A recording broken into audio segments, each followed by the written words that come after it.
A 1994 Toyota Supra engine can handle 800 horsepower on the original parts from 1994. That's not a typo.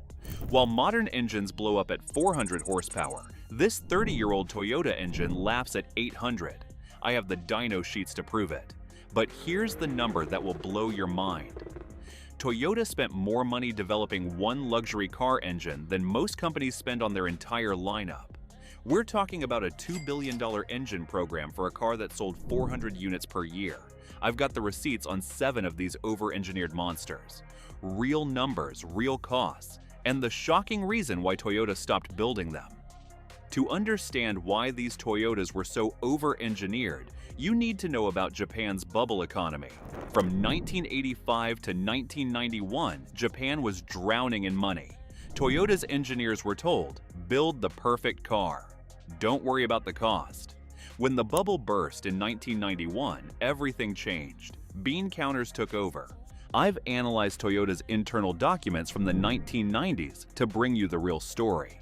I'm counting down the 7 most ridiculously overbuilt Toyotas of the decade. We're starting with number 7, a car Toyota built so strong it's still breaking horsepower records 30 years later. 7. The 2JZ GTE Supra, the unbreakable heart. Number 7 broke every rule about how engines should work. The 1993 Toyota Supra. But forget what you think you know. The real story isn't the car. It's the engine Toyota made too good by accident. Here's your problem with modern engines. They make exactly the power they're supposed to. Push them harder, they explode.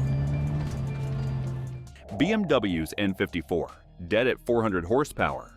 Ford's EcoBoost, gone at 350. Even the GTR needs a full rebuild for serious power. But the 2JZ, it laughs at numbers that kill other engines. Toyota's engineers had a crazy idea in 1991. What if we build an engine that handles twice the power we'll actually use? Cast iron block, not aluminum like everyone else. Forged steel crankshaft, 7 bearing caps instead of 4. Oil squirters under every piston. Most engines are like houses with thin walls. The 2JZ was a bank vault. Every part was overbuilt. Pistons rated for 30 PSY boost. Rods good for 800 horsepower. The block could handle 1,000 without cracking, but Toyota only tuned it for 276 horsepower. Wait, that's a lie. Every 2JZ made at least 320 horsepower. Toyota lied because of Japan's gentleman's agreement. Chris from Michigan bought a 1994 Supra with 180,000 miles. Original engine, never rebuilt. He added a bigger turbo. Now it makes 520 horsepower. Runs 9-second quarter miles every weekend. Try that with your 2025 Camry. You'll be picking up pieces. But raw power wasn't Toyota's only obsession. 6. The Toyota Century V12, Japan's secret Rolls-Royce. Number 6 is a car most people have never heard of. Toyota's most insane luxury project ever, the Toyota Century, Japan's answer to Rolls-Royce.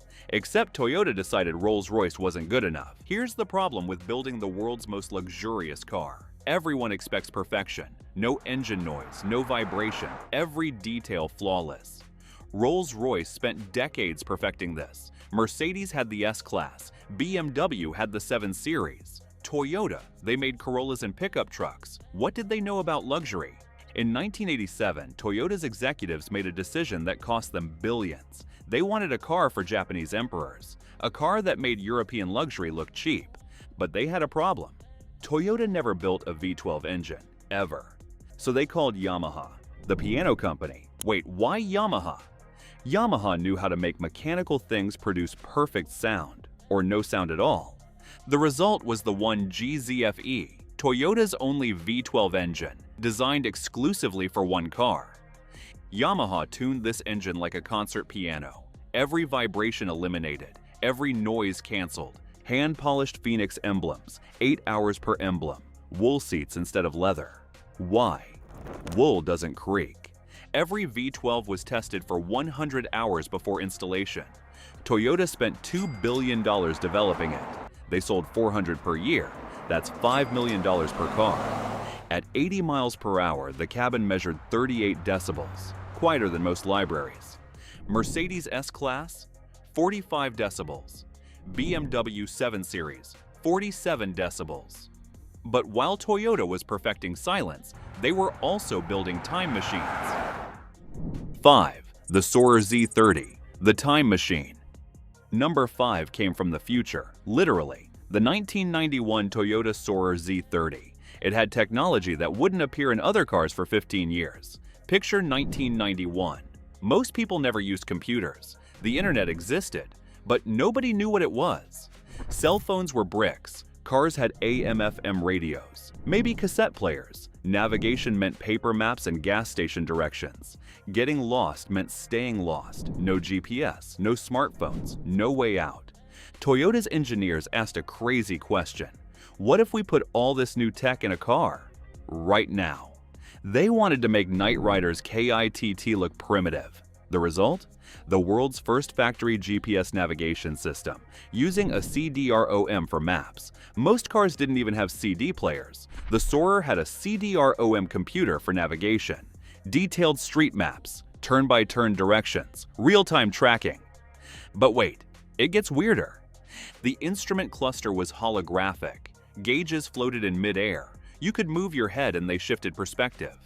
Even today, most cars have flat screens. Toyota had 3D holograms in 1991. Touchscreen for everything. Active suspension, four-wheel steering. The Soarer had GPS in 1991. BMW didn't offer GPS until 1994. Mercedes, 1995. Tesla gets credit for innovation. But Toyota had touchscreens when most people had never heard of the internet. But sometimes Toyota's engineering was too perfect. 4. The MR2 SW20, the beautiful problem. Number 4 is a car Toyota built too well for its own good. The 1990 Toyota MR2. It was supposed to be Toyota's affordable sports car. Instead, it got nicknamed the Widowmaker. Here's the problem with building the perfect sports car. Most people aren't perfect drivers. You're used to cars that forgive mistakes, cars that understeer when you mess up. Safe cars. Understeer means the front wheels lose grip first. The car pushes straight. Scary, but safe. Oversteer is different. The rear wheels lose grip first. The car spins. If you don't know how to catch it, you're hitting a tree. Toyota put the engine in the middle. Perfect 50-50 weight distribution, the same layout Ferrari used, except Toyota sold it for $18,000. 200 horsepower in a 2,800-pound car. Race car reflexes, turn the wheel, instant response. But then the accident started. Insurance companies noticed MR2s were crashing more than other sports cars. Here's what really happened. Inexperienced drivers would take corners too fast. The rear end would step out. They'd panic and make it worse. The MR2 wasn't dangerous, it was honest. Most drivers weren't ready for that honesty. But Toyota's most insane over-engineering wasn't a sports car at all. 3. The Previa, the mid-engine minivan. Number 3 is proof Toyota's engineers had completely lost their minds. The 1991 Toyota Previa, the world's first and only mid-engine minivan. Here's the thing about minivans. They're supposed to be simple. Cheap to build, maximum space for minimum cost. Every other manufacturer put the engine in front, drive the front wheels, done, simple, profitable. But Toyota's engineers said, what if we put the engine in the middle, like a Ferrari? Everyone else thought they were insane. Toyota spent 3 years figuring it out. They tilted the engine 75 degrees and mounted it under the front seats. Passengers sat on top of the engine. But here's where it gets crazy. They needed to power the accessories, so they invented SADS, a second drive shaft just to power the air conditioning. Most cars have one belt. The Previa had an entire secondary drivetrain. But wait, it gets weirder. In 1994, Toyota added a supercharger to a minivan. The all-track could outhandle most sports cars. Perfect weight distribution, all-wheel drive. Imagine picking up your kids in a minivan that cornered like a Porsche. Changing spark plugs required removing the front seats. Toyota was spending supercar money to build a minivan. In 1997, they discontinued it. Too expensive, but Toyota's craziest over-engineering was still coming. 2. The Land Cruiser 80 Series, the unstoppable tank. Number 2, makes modern SUVs look like toys. The 1990 Toyota Land Cruiser 80 series, built like a military vehicle, sold to suburban families. Here's the problem with modern SUVs. They look tough, but they're not. They're built for grocery runs and soccer practice, low-profile tires that pop on potholes, plastic bumpers that crack in parking lots. Take one into real wilderness and you're calling for a tow truck. But what if there's no cell service? What if your life depends on your vehicle not breaking down? Toyota looked at where Land Cruisers were actually used: Australian cattle stations, African safaris, Middle Eastern oil fields, places where breaking down meant dying. So Toyota built a civilian tank, something that could survive anything and keep running for decades. The 80 series had 3 differential locks. Most SUVs have none. Hit a rock and lift 3 wheels off the ground? The one wheel still touching could pull the entire truck forward. But here's what made the 80 series legendary. These things just don't die. 300,000 miles is normal. 500,000 miles is common. The maintenance schedule was simple. Change the oil, change the filters, that's it. Modern SUVs need computer diagnostics. The 80 series? If it's not running, you're probably out of gas. Good 80 series trucks are worth more today than when they were new. But Toyota's most sophisticated over-engineering was built to cheat at racing. 1. The Celica GT-Four ST205, the genius cheater. Number 1 is the most controversial car on this list, the 1994 Toyota Celica GT-Four ST205, the car that got Toyota banned from the World Rally Championship for cheating. But the cheat was more impressive than the car itself. In the 1990s, the World Rally Championship was war. Manufacturers spent millions for tiny advantages. The rules were strict. Every turbo engine had to use a restrictor plate, a metal disc with a specific hole size. The hole was exactly 34 millimeters. This kept competition fair. Before every race, FIA officials inspected each car, checked the restrictor plate, made sure nobody was cheating. Toyota was losing, Subaru was winning, Mitsubishi was getting faster. Toyota needed an edge. So Toyota's engineers asked a dangerous question. What if we could make the restrictor plate bigger during racing, but smaller during inspection? They built a mechanical computer, more complex than a Swiss watch, hidden inside a restrictor plate. The result was genius. A restrictor plate that could open and close based on engine conditions. At low RPM, it stayed at 34 millimeters. At high RPM, it opened to 38 millimeters. That extra 4 millimeters meant 25 more horsepower. For months, FIA officials couldn't figure out why Toyota was suddenly so fast. Then someone got suspicious. They took the restrictor plate apart completely. Hidden inside was a mechanical marvel with over 20 moving parts. Before they got caught, the ST205 won the 1993 and 1994 World Rally Championships. Everyone remembers the cheating scandal, but nobody talks about how their cheat was more advanced than most legitimate racing technology. So why did all this incredible engineering disappear? Why they'll never be made again? So why did Toyota stop building these incredible machines?